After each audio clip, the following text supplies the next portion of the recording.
사도신경으로 신앙 고백 드리도록 하겠습니다. 전능하사 천지를 만드신 하나님 아버지를 내가 믿사오며 그 외아들 우리 주 예수 그리스도를 믿사오니 이는 성령으로 잉태하사 동정녀 마리아에게 나시고 본디오 빌라도에게 고난을 받으사 십자가에 못 박혀 죽으시고 장사한 지 사흘 만에 죽은 자 가운데서 다시 살아나시며 하늘에 오르사 전능하신 하나님 우편에 앉아 계시다가 저리로서 산 자와 죽은 자를 심판하러 오시리라. 성령을 믿사오며 거룩한 공예와 성도가 서로 교통하는 것과 죄를 사하여 주시는 것과 몸이 다시 사는 것과 영원히 사는 것을 믿사옵나이다. 아멘. 함께 은혜를 말씀은 사무엘상 30장 말씀. 사무엘상 30장입니다. 제가 한 절 읽고 여러분들이 한 절 읽으면서 교독하도록 하겠습니다. 다음 다윗과 그의 사람들이 사흘 만에 시글락에 이른 때에 아말렉 사람들이 이미 네겝과 시글락을 침노하였는데 그들이 시글락을 쳐서 불사르고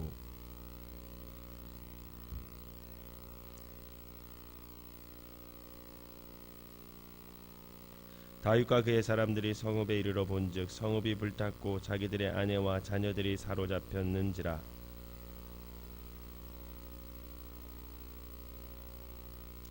다윗이 두 아내 이스라엘 여인 아히노임과 갈멜 사람 나발의 아내였던 아비가일도 사로잡혔더라.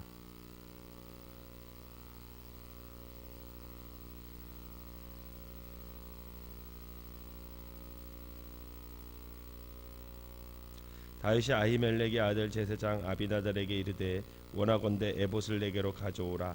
아비아달이 에봇을 다윗에게서 가져오매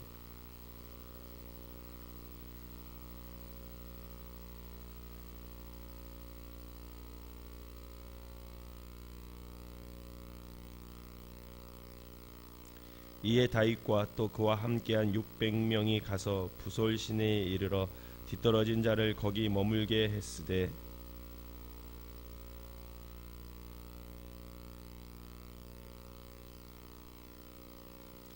무리가 들에서 애굽 사람 하나를 만나 그를 다윗에게로 데려다가 떡을 주어 먹게 하며 물을 마시게 하고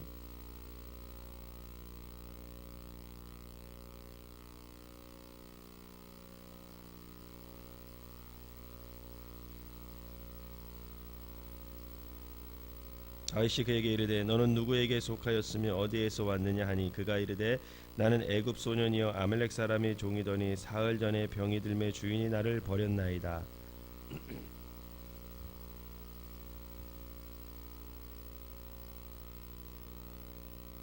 다윗이 그에게 이르되 내가 나를 그 군대로 인도하겠느냐 하니 그가 이르되 당신이 나를 죽이지도 아니하고 내 주인의 수중에 넘기지도 아니하겠다고 하나님의 이름으로 내게 맹세하소서.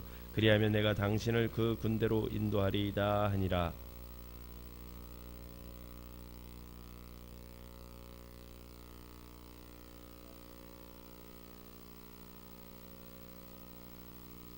다윗이 새벽부터 이튿날 저물 때까지 그들을 치매 낙타를 타고 도망한 소년 400명 외에는 피한 사람이 없었더라.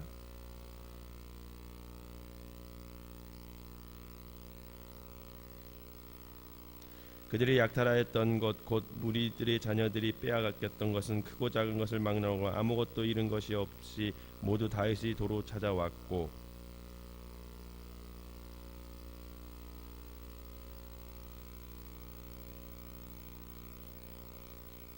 다윗이 전에 피곤하여 능히 자기를 따르지 못함으로 부솔 시내에 머물게 한 200명에게 오매 그들이 다윗과 그와 함께한 백성을 영접하러 나오는지라. 다윗이 그 백성에게 이르러 문안하매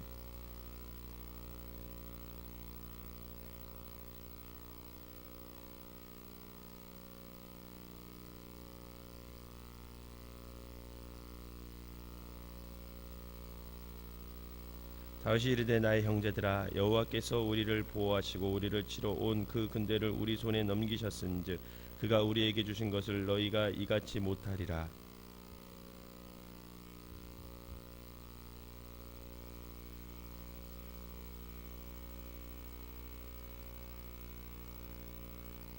그날부터 다윗이 이것으로 이스라엘의 율례와 규례를 삼았더니 오늘까지 이르니라.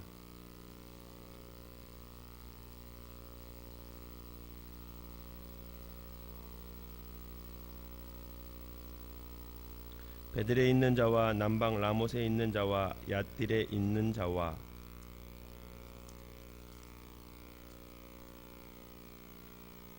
라갈에 있는 자와 여르무알 사람의 성읍들에 있는 자와 겐 사람의 성읍들에 있는 자와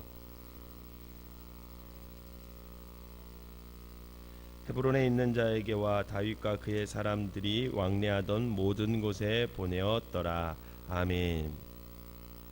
거룩한 주일 첫 새벽부터 주님 전에 나온 여러분들에게 하나님의 은혜가 함께 하시기를 주님의 이름으로 축원합니다. 오늘 본문의 말씀을 들어가기 전에 지금까지 되어진 배경을 좀 살펴볼 필요가 있습니다. 왜냐하면 그 배경을 잘 살펴보지 않고 모르면 이 본문을 이해할 수가 없기 때문에 그렇습니다.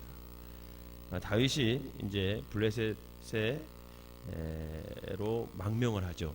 사울을 피해서 망명을 합니다. 그래서 거기서 꽤 오랜 1년 4개월 정도를 머물면서 블레셋 왕 아기스하고 친하게 지내죠. 또 아기스는 다윗으로 하여금 자기 사람으로 만들어서 어떻게든 다윗을 통해서 자기를 세력을 좀 확장하려고 했고, 또 아기스 왕은 다윗을 데리고 전쟁을 이스라엘과 치르면서 여러 가지로 정치적인 이득을 얻으려고 했었던 그런 상황이었습니다. 그래서 이제 블레셋이 이스라엘을 치러 갈 때 다윗도 함께 너도 전쟁에 참여해라. 아기스 왕이 그렇게 얘기를 하죠. 이러지도 못하고 저러지도 못하는 상황 속에서 어쩔 수 없이 이렇게 전쟁에 참여했는데 블레셋의 방백들, 다른 부족, 블레셋에 연합했던 군들 중에 다른 장군들이 다윗을 전쟁에 참여시키면 어떻게 하느냐. 그가 참여했다가 우리를 뒤에서 치면 이 전쟁에서 우리가 불리하게 지고 지게 되지 않겠느냐. 그러니 다윗을 참여시키지 말고 돌려보내십시다. 이렇게 결의를 해서 결국 하나님에 의해서 다윗이 이스라엘을 전쟁에 참여하지 않게 됩니다. 그래서 원래 살던 시글락이라는 동네로 아기스 왕이 블레셋 아기스 왕이 돌려보내요. 그래서 이제 그 전쟁에 참여하지 않고 돌아왔더니 그때부터 벌어진 상황이 오늘 본문의 이제 내용입니다. 돌아와서 보자 자신이 살던 이 시글락 성읍이 엉망이 되어 있었습니다. 오늘 2절 말씀을 다시 한번 읽도록 하겠습니다. 오늘 본문 2절 시작. 거기에 있는 젊거나 늙은 여인들은 한 사람도 죽이지 아니하고 다 사로잡아 끌고 자기 길을 갔더라. 아멘. 아말렉이 그 다윗이 없는 사이에, 남정네들이 없는 사이에 그 성읍을 다 불살랐고 자기들의 아내와 자녀들을 다 사로잡아 간 것이 참으로 황당한 일이 아닐 수 없습니다. 그렇다고 망연자실한 상태로 그대로 있을 수는 더욱더 없었어요. 어떻게든 이 상황을 다윗은 해결해야 했습니다. 그렇지 않으면 가족들에게 어떤 일이 일어날지 모르죠. 그래서 다윗은 하나님 앞에 기도했고 하나님의 응답을 받고 추격을 하게 됩니다. 그런데 다윗과 그에 함께한 사람들이 아말렉을 추격하기 시작하는데, 여러분 이것은 굉장히 시간 싸움 아니겠습니까? 추격하는 것이 굉장히 급했어요. 얼마나 빨리 따라잡느냐에 따라 가족의 안전이 달려 있습니다. 그래서 그들은 있는 힘을 다해서 되도록이면 빨리 따라잡으려고 했을 거예요. 그런데 문제가 발생했습니다. 체력의 한계를 느낀 사람들이 있었던 거예요. 그들은 모두 함께 그동안 블레셋에 가서 이스라엘의 전쟁에 참여했던 사람들입니다. 다시 그런데 참 정식으로 참여하지 못하고 다시 거꾸로 3일 길을 돌아왔어요. 이런 어이없는 일을 당하며 또 마음의 낙심까지 당했습니다. 그런데 또 쉬지도 못하고 또 따라가는 거죠. 그죠? 자기 가족들을 구하기 위해서. 이러는 과정에서 체력이 약한 사람들이 뒤처지기 시작하는 겁니다. 함께 가기 위하여 그들의 느린 속도로 가다가는 아말렉을 따라잡을 수가 없게 되었습니다. 그래서 한 결정을 하게 되는데 10절에 이런 결정을 하게 됩니다. 10절을 봅시다. 시작. 고 피곤하여 부솔 시내를 건너지 못하는 200명을 머물게 했고 다윗은 400명을 거느리고 쫓아가니라. 아멘. 이 체력이 뒷받침되지 않는 사람들은 그 부솔 시내가에서 쉬게 하고 나머지 사람들만 빨리 기동력을 갖춰서 쫓아가게 되는 겁니다. 여러분, 체력이란 사람마다 다 다르죠. 그죠? 본인의 체력이 관리하지 않은 측면도 있지만 대부분의 경우 체력이란 태어나면서부터 사실 부모님한테 받는 것 같아요. 그런 게 있는 것 같습니다. 결국 마음은 그렇지 않지만 쫓아가지 못하는 사람들이 생기게 되는 겁니다. 다윗은 그렇게 체력에 떨어진 200명가량을 그 부솔 시내가에 남겨두고 다시 추격을 계속해요. 400명을 내리고. 결국 어떻게 됩니까? 추격을 하게 됐고 다윗과 그의 사람들은 아말렉을 쫓아가서 그들을 쳐서 승리를 얻었고 빼앗겼던 모든 것을 하나도 잃어버린 것이 없이 다 찾았다. 이렇게 성경은 기록하고 있습니다. 여러분, 그것만이겠습니까? 또 다른 더 많은 것들을 얻어서 이제 돌아오게 되는 거죠. 승리를 하고 전리품들을 챙겨서. 오늘 본문의 말씀은 이렇게 승리하여 돌아오는 다윗의 일행과 그 부솔 시내가에서 걱정하며 다윗의 일행을 기다리는 뒤처진 사람들의 만남으로부터 시작됩니다. 그런데 이 만남 뒤에 서로 마음을 아프게 하는 일이 발생을 하게 됩니다. 다윗과 함께 갔던 자들 가운데 이렇게 주장하는 사람들이 있었어요. 22절을 한번 보도록 하겠습니다. 22절 시작. 다윗과 함께 갔던 자들 가운데 악한 자와 불량배들이 다 이르되 그들이 우리와 함께 가지 아니하였은즉 우리가 도로 찾은 물건은 무엇이든지 그들에게 주지 말고 각자의 처지만 데리고 떠나가게 하라 하는지라. 아멘. 그럼 이게 무슨 말입니까? 그들이 우리와 함께 가지 아니하였은즉 우리가 도로 찾은 물건은 무엇이든지 그들에게 주지 말고 각자 자신들의 아내와 자식들만 데리고 떠나가게 해라. 우리 공동체에서 그냥 떠나가게 해라. 이 말을 하는 사람들은 자신들은 목숨을 걸고 싸웠다라는 겁니다. 그런데 그들은 함께 가지 않았고 수고도 하지 않았다라는 거예요. 수고도 하지 않은 그들에게 우리가 수고한 것을 나눈다는 것은 불가능하니까 그들에게 그의 아내와 자녀들만 돌려주고 어떤 것도 주지 말고 그들을 떠나보냅시다. 이런 주장이에요. 사실 전쟁이란 병정놀이가 아니잖아요. 그죠? 생명을 좌우하는 아주 심각한 상황입니다. 심장이 터질 것 같은 긴장감 속에서 목숨을 담보로 싸워서 이겨야 하는 것이 전쟁이잖아요. 이런 상황을 생각하면 이들의 주장이 일리가 있는 듯해요. 목숨 걸고 수고한 사람과 또 그렇지 못한 사람이 똑같으면 이상하지 않겠습니까? 그 무엇인가 대우가 달라야 한다라는 겁니다. 이들은 지금 잘못된 주장을 하는 것이 아니에요. 수고한 사람과 수고하지 않은 사람이 달라야 하는 공평함을 주장하고 있는 것입니다. 수고하고 노력한 대가를 얻는 것이 공평한 것이고 수고하지 않는 사람이 얻지 못하는 것도 공평한 것이라는 거예요. 무노동 무임금은 너무나 당연하다는 거죠. 보통 사람들은 이 공평의 룰이 깨어지는 순간 마음의 평정을 잃게 됩니다. 왜 그러냐면 나는 이만큼 수고했는데 왜 저 사람하고 똑같은 대우를 받아야 되냐는 말이죠. 그러면서 마음이 언짢아지고 기분 나빠지는 것이 보통 사람들의 마음입니다. 그러나 다윗의 생각은 달랐습니다. 오늘 24절을 다윗의 생각을 한번 읽어보도록 하겠습니다. 24절입니다. 시작. 이 일에 누가 너희에게 듣겠느냐? 전장에 내려갔던 자의 분깃이나 수유물 곁에 머물렀던 자의 분깃이 동일할지니 같이 분배할 것이니라 하고. 아멘. 다윗은 아주 분명하게 말합니다. 뭐라고 말하냐면 전쟁에 내려갔던 자의 분깃이나 소유물 곁에 머물렀던 자의 분깃이 동일할지니 라고 말씀하고 있습니다. 사실 이 남은 자가 아무것도 안 한 것은 사실 아니에요.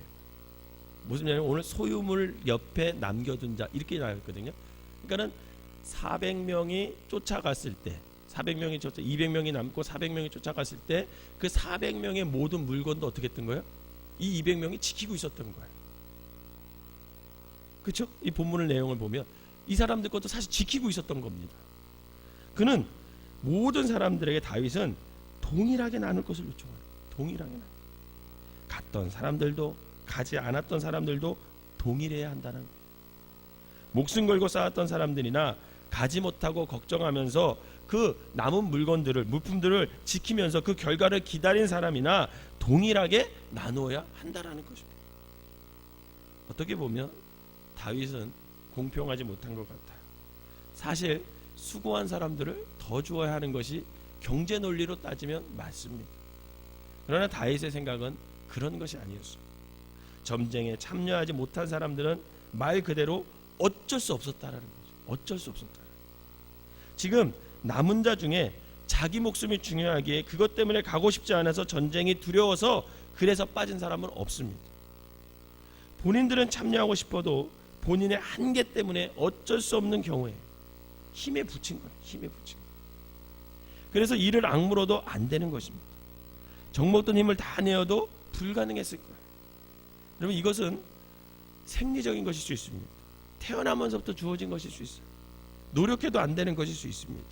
그리고 무엇보다 중요한 것은 이 사람들은 지금까지 다윗과 함께 고생을 했던 사람들. 그리고 더욱이 무엇보다도 중요한 것은 이 사람들을 떠나보내면 이 사람들의 삶이 어떻겠냐라는 거죠.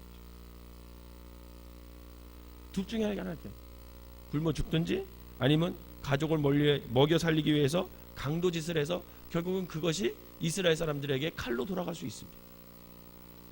만약 이들이 떠난다면 떠나는 이들의 피눈물을 흘리며 아마 떠나게 될 것이죠. 과연 이것이 공평한 것일까? 정말 이런 세상이 공평한 세상일까? 그럼에도 불구하고 계속해서 공평한 것을 외친다면 아마 세상은 편준되어 갈 것입니다. 능력 있는 사람은 계속 능력 있게 잘 살 것이고, 또 몸이 허약하고 장애가 있고 여러 가지 시작부터 출발선이 다른 그런 사람들은 계속해서 정말 어려운 삶을 살아갈 수밖에 없을 것입니다. 잘하는 사람과 못하는 사람들 가운데 구분이 생길 것이고 넘을 수 없는 골이 생기게 될 것입니다.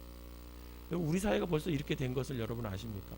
이미 넘을 수 없는, 여러분 우리 사회가 이미 안정된 사회가 됐어요. 그래서 잘 사는 사람, 못 사는 사람, 그리고 부를 갖고 있는 사람과 부가 없는 사람이 이미 다 구분이 되어 있습니다. 여러분, 이것을 깨기가 너무나 어려운 사회를 지금 우리도 살아가고 있는 거예요. 과연 이것이 공평한 것이냐라는 거죠. 여러분들은 어떻게 생각하세요?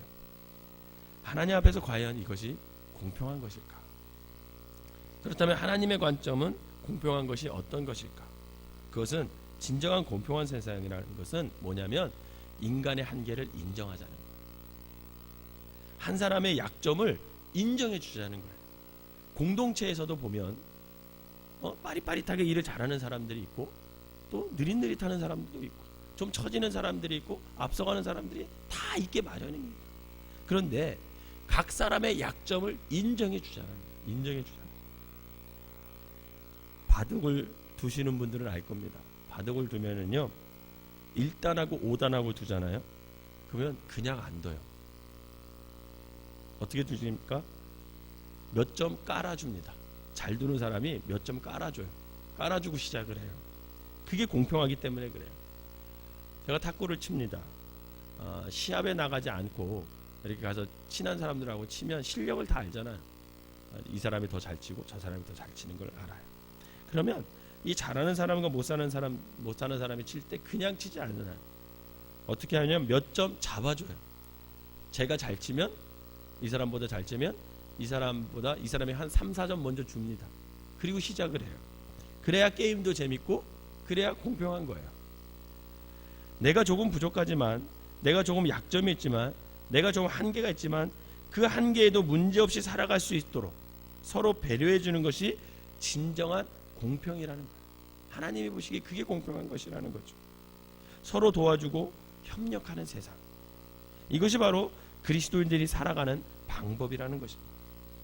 한 사람의 치부가 화자되면서 그 사람이 그 공동체에서 살아갈 수 없도록 매장되는 사회가 공평한 사회가 아니고, 그 사람의 치부를 감싸주면서 치료해주고, 그래서 그 치부로 인하여 낯이 뜨겁지 아니하고 전혀 문제가 되지 아니하고 그것 때문에 불이익을 당하지 않고 다른 사람과 동등하게 대우받고 대접받는 세상. 여러분, 그것이 공평한 세상이라는 거예요. 생명나무 교회와 모든 교회 공동체 안에서 바로 이런 공평한 모습이 펼쳐지면 좋겠다, 라는 생각이 오늘 본문을 읽으면서 들었습니다. 다른 사람들보다 모든 면에서 조금 못한 사람이, 또 운동 못하는 사람이 창피하지 않는 것, 약점이 있는 사람이 창피하지 않는 것, 뭐 부족한 것이 그렇게 그냥 그게 흠이 되지 않는 것, 여러분 그것이 우리가 살아가는 사회여 우리가 이루어가야 할 공동체가 되어야 된다는 것. 다른 성도 여러분, 서로를 격려하며 살아가시기를 바랍니다. 서로를 안아주면서 살아가시기를 바랍니다. 서로를 품어주시면서 살아가세요. 그것이 그리스도인들이 살아가는 모습입니다.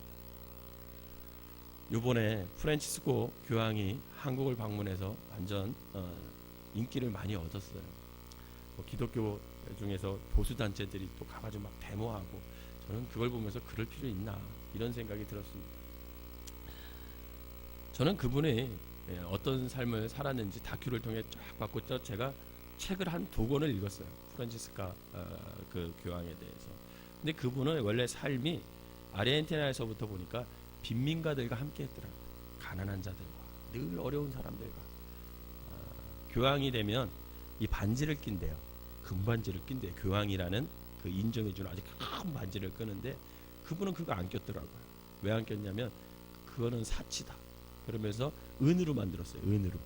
은으로 만들고 그걸 꼈다, 이런 얘기도 듣고, 뭐 여러 가지로 기존의 모든 교황보다는 다른 길을 걸었던 사람, 그분이 이제 우리나라에도 방문을 했는데, 그것을 이렇게 보면서 저분이 기독교의 본질을 알고 계시는구나, 그런 생각을 제가 했습니다. 여러분, 약한 자들, 약점이 있는 자들, 부족한 자들, 죄가 있는 자들이 모인 곳이 어디예요?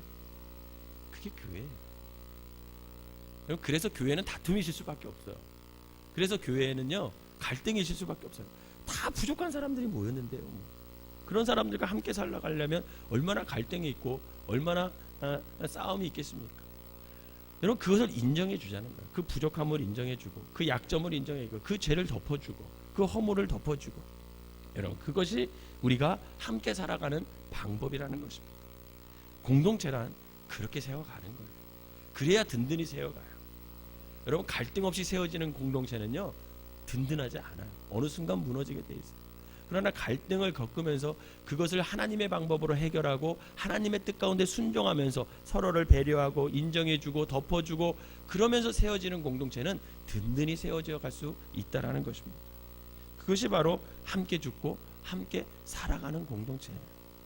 바라기는 주님의 이름을 믿는 자, 그 뜻대로 부르심을 받은 우리가 서로 협력하고 덮어주면서 아껴주면서 사랑하면서 하나님의 뜻을 이루는 귀한 삶으로 여러분들이 살아가시면서 아름다운 공동체를 만들어 가시는 저와 여러분 되시기를 주님의 이름으로 축원합니다. 기도하겠습니다. 사랑과 은혜가 충만하신 하나님, 어디의 공동체나 사람이 모이는 곳엔 잘난 사람이 있고 약점이 있는 사람들이 있고 부족한 사람들이 있고 연약한 사람들이 있습니다. 여러분, 그런 사람들 하나님께서 아버지 하나님 우리 보고 함께 살고 함께 죽으라고 합니다. 만약에 우리가 그런 사람들 없이 살면 참 편하겠지만 결국 그 길은 하나님의 뜻이 아니고 아버지 하나님 그 길은 세상의 논리, 아버지 하나님 부가가치의 논리가 될 수밖에 없습니다. 아버지 하나님, 이 시간 우리가 간절히 기도하는 것은 하나님 함께 살아갈 수 있는 넉넉한 마음을 오늘 우리에게 허락하여 주시옵소서. 함께 죽고 함께 살 수 있는 아버지 그 사랑을 오늘 우리에게 허락하여 주시옵소서. 약한 자를 품을 수 있는 넉넉한 마음을 주시고, 아버지 하나님 허물을 덮을 수 있는 아버지 하나님 허물을 가릴 수 있는 아버지 하나님 사랑의 눈을 오늘 우리에게 허락하여 주시고, 함께 살고 함께 나누며 살아갈 수 있는 넉넉한 사랑을 오늘 우리에게 허락하여 주셔서 우리를 통해 하나님이 원하시는 아름다운 공동체를 만들어갈 수 있는 우리 생명나무교회의 모든 성도들, 또 이 새벽에 기도하는 모든 성도들이 되게 하여 주시옵소서. 어느 공동체나 약한 자들은 있습니다. 어느 공동체나 부족한 사람들은 있습니다. 어느 공동체나 죄인들은 있습니다. 하나님, 더불어 살아갈 수 있는 우리가 되게 하여 주시옵소서. 보살피며 살아갈 수 있는 우리가 되게 하여 주시옵소서. 협력하여 하나님의 뜻을 이루는 귀한 삶들이 되게 하여 주시옵소서. 그리하여 함께 죽고 함께 살아가는 아버지 그 놀라운 삶을 통해서 하나님의 뜻을 이루게 하여 주시고, 그리스도인의 참된 삶을 아버지 이 땅에서 공동체 안에서 펼쳐나갈 수 있도록 인도하여 주시옵소서. 귀한 예물 드린 손길 아버지 하나님 축복하여 주시옵소서. 토스트 헌금과 아버지 하나님 또 일천번제 예물을 드립니다. 하나님께서 받으시고 아버지 하나님 이 예물을 하나님께서 축복하여 주셔서 영원히 살아나게 하여 주시고 아버지 범사가 저들의 삶에 이루어지게 하여 주셔서 아버지 하나님의 뜻 가운데 머물게 하시고 살아계신 하나님과 날마다 동행하며 살아갈 수 있도록 축복하여 주시옵소서. 예수님의 이름으로 기도하옵나이다. 아멘.